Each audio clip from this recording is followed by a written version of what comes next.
The Patapon are technically the bad guys in their own game, and the only reason this is possible is because of what they do in each game.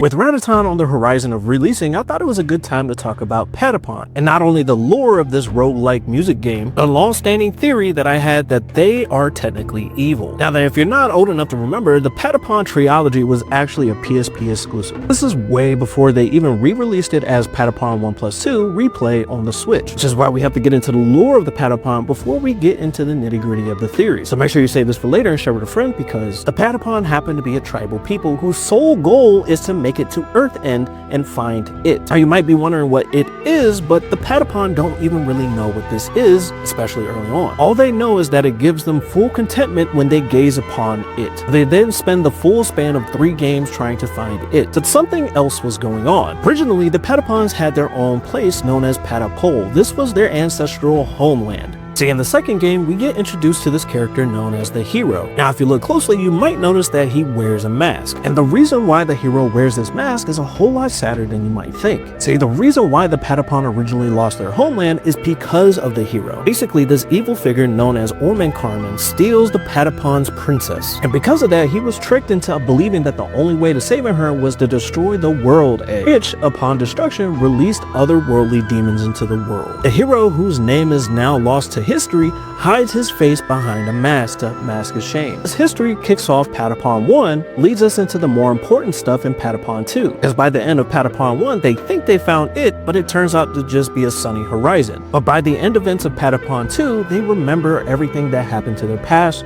their lost history, and who they originally were, saving the princess, defeating their old foe Carmen, and restoring the world egg back to normal. But throughout all of this, they never found Earth-End, so in 1 and 2, they never find what it truly is, which then leads us to one of the most story-rich counterparts of the game, Patapon 3. And then the events of Patapon 3 basically have a huge time skip, pushing us forward to a new disaster that has happened. The Patapon basically continue their march from the previous game, finding some big old box. If you find a box, you open it, which is what the Patapon did, releasing 7 evil spirits out into the world, creating some of their strongest foes yet, known as the Dark Heroes. After releasing this new disaster into the world, some hope came in, and that being Hashipon. Hashipon basically fused with the hero from the previous game, creating the Uber Hero, basically fusing you, their god, into this new powerful being. Now, Patapon 3 definitely has some of the most deepest lore bits of the whole series. Each one of the Dark Heroes have their own story. Hashipon has a direct evil counterpart, and they have a history, as well as somewhat wrapping up the story for Patapon as its totality. If you haven't noticed, there's a certain trend that the Patapon followed throughout all of the games. They themselves created the events that happened in Patapon 1. The hero destroys the world egg, kicking them from their homeland, making them lose their memory and fight for Earth-End, whatever that be. They were the ones that unleashed the evil spirits onto the whole world, basically opening Pandora's box. Basically go around raiding and destroying places everywhere they go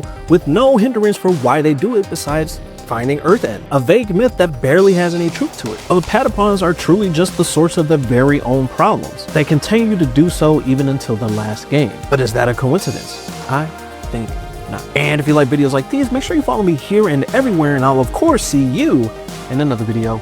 Bye-bye. Oh, you guys are still here. Well, in the meantime, why don't you check out the May Use Your Brain ARG. It's a video on the channel, and it's got a little bit of cool stuff that you can check out, you know? It's about a guy who, you know, does some evil things, and there's little secrets, and the whole website is out there. Matter of fact, I think it's getting updated soon. So if you haven't checked it out, make sure you do. The May Use Your Brain ARG. And I'll see you in the next video. Hopefully.